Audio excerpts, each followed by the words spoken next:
السلام علیکم ورحمۃ اللہ وبرکاتہ۔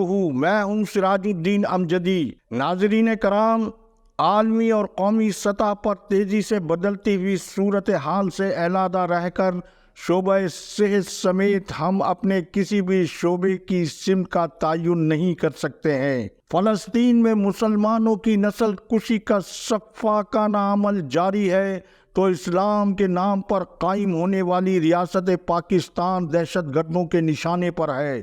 اس سارے کھیل میں عالمی طاقتوں کے علاوہ اندر کے میر جعفر اور میر صادق کے علاوہ غیر قانونی تارکین وطن کا وجود پاکستان کی سالمیت کے لیے بہت بڑا خطرہ بن چکا ہے، جس کا ثبوت میاں والی ایئر بیس اور روم میں دہشت گردوں نے جو اسلحہ استعمال کیا وہ امریکی ساختہ نکلا ہے۔ ان تمام حقائق کے باوجود بعض سیاسی اور مذہبی جماعتوں کی جانب سے جس طرح سے غیر قانونی تارکین وطن کی بالواسطہ یا بلا واسطہ حمایت ہر ذی شعور محب وطن پاکستانیوں کے لیے تشویش کا باعث ہے۔ کیا یہ حقیقت نہیں کہ باب الاسلام سندھ میں سابقہ صوبائی حکومت اور حکومتی سیاسی جماعت نے ان افغان تارکین وطن کو سندھ کابینہ تک میں شامل کرنے سے گریز نہیں کیا، جس میں علی جان کا نام سر فہرست ہے؟ ان کا شناختی کارڈ بعد میں بنا اور وہ پہلے صوبائی سندھ کابینہ میں شامل کر لیے گئے۔ آغا سراج دٹرانی جیسے لوگ بھی افغان مہاجرین کو پروان چڑھانے میں پیش رہے۔ آپ اسکرین پر تصویر سے اندازہ کر سکتے ہیں۔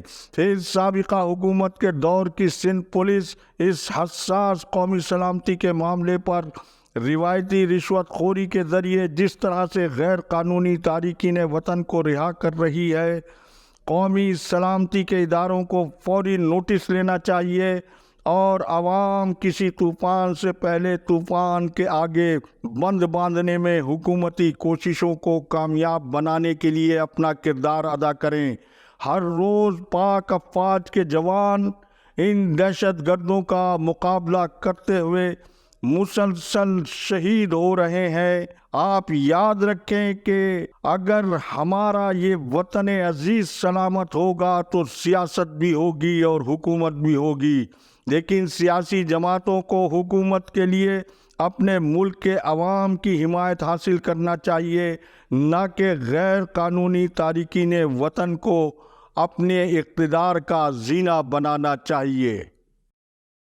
ناظرین کرام، نگراں وزیر اعلیٰ سندھ جسٹس ریٹائرڈ مقبول باقر کے دورہ خیرپور میڈیکل کالج و ہسپتال کے دورے کی سرکاری اور LDN کی تحقیقات کا عمل جاری ہے۔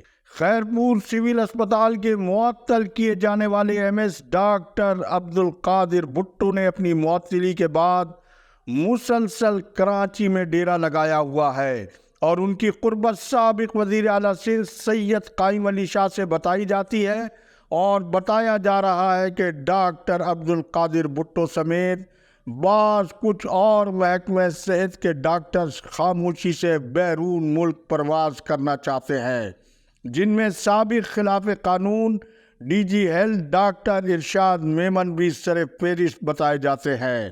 لیکن سابق وزیر صحت سندھ کے خلاف قانون اسٹاف افسر فہیم چاچڑ ارشاد میمن کو 100 ڈیز پروجیکٹ کا ڈائریکٹر بنوا کر خود اپنے ریونیو ڈپارٹمنٹ میں واپس جا کر ڈپٹی کمشنر بننے کے لیے کوشاں بتائے جاتے ہیں۔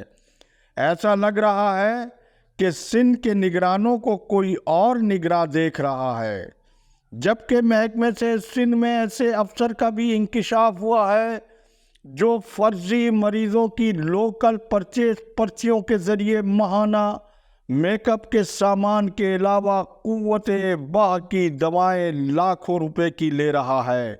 یہ وہ افسر ہیں جو ہسپتالوں میں دوا چوروں کو پکڑ کر ان کے خلاف مقدمات بھی قائم کروانے کی بڑی شہرت رکھتے ہیں۔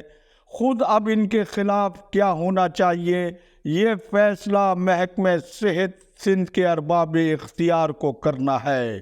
ناظرین کرام، وزیر صحت سندھ کے بعد director health services Karachi doctor Abdulhameed Jamani نے بھی سندھ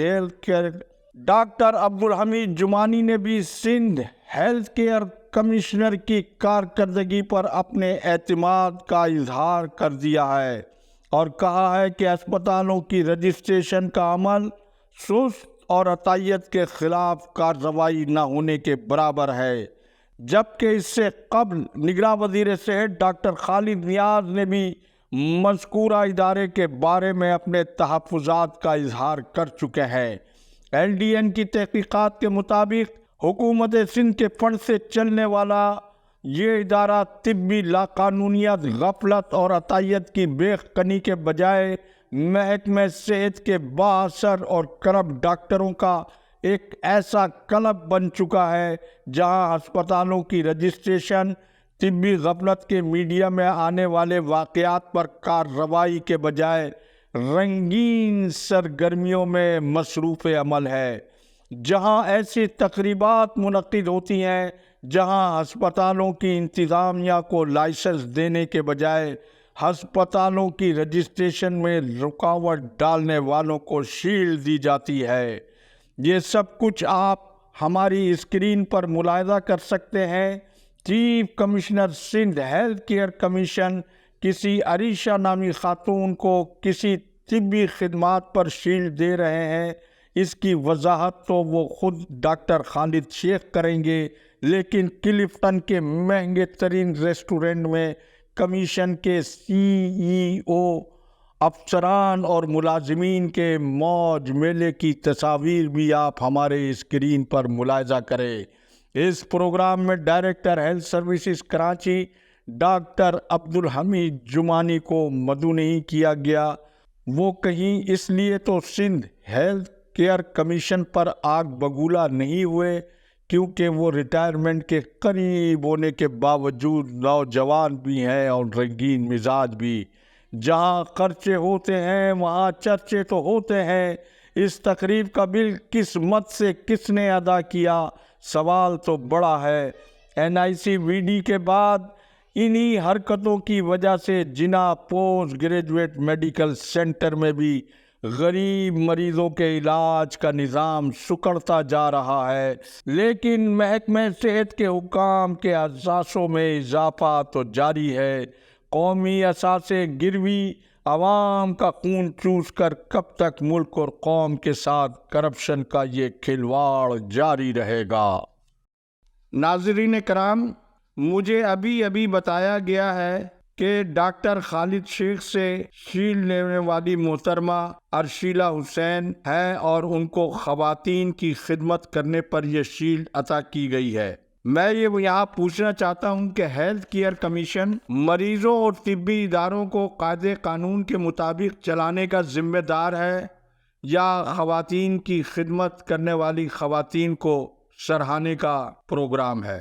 اس کے ساتھ ہی ناظرین کرام، اب میں محکمہ صحت سندھ کا ایک بہت سلگتا ہوا موضوع آپ کے سامنے لے کر آ رہا ہوں، اور وہ ہے محکمہ صحت سندھ روبوٹک سرجری کا دیرینہ مبینہ مالی کرپشن کا اسکینڈل۔ کمیشن ہڑپ کرنے والی پس پردہ قوتیں بھی متحرک ہو گئیں۔ جناح پوسٹ گریجویٹ میڈیکل سینٹر کے خلاف قانون ایگزیکٹو ڈائریکٹر پروفیسر شاہد رسول اپنے آپ کو بچانے اور کمیشن خوروں کو چھپانے کے لیے ملک کے نہیں بلکہ بین الاقوامی سطح پر مسیحا کی آبرو پروفیسر ادیب الحسن رضوی کا کندھا استعمال کرنے سے بھی نہیں چوکے۔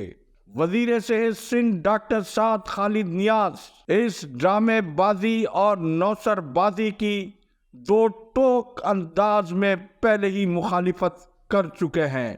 ان کی مخالفت کو دبانے کے لیے پروفیسر شاہد رسول منگل کو نگراں وزیر اعلیٰ سندھ جسٹس ریٹائرڈ مقبول باقر کو پروفیسر شاہد رسول SIUT میں پروفیسر ادیب الحسن رضوی کے پاس جا پہنچے اور روبوٹک سرجری کے حوالے سے ان کی تائید و حمایت اور بریفنگ کے لیے جو کچھ کہا گیا وہ آپ اسکرین پر اس ویڈیو میں دیکھ سکتے ہیں۔ لیکن میں یہاں یہ کہوں گا کہ ماضی میں بھی عوام کے دکھ درد کو جدید تقاضوں سے ہم آہنگ بنانے کے جھوٹے دعووں کے ساتھ عوام دشمن سیاسی قیادت نے ایک پروفیسر آف سرجری کو استعمال کر کے اپنا کمیشن ہڑپ کیا تھا، لیکن کرپشن اور کمیشن کے خلاف جاری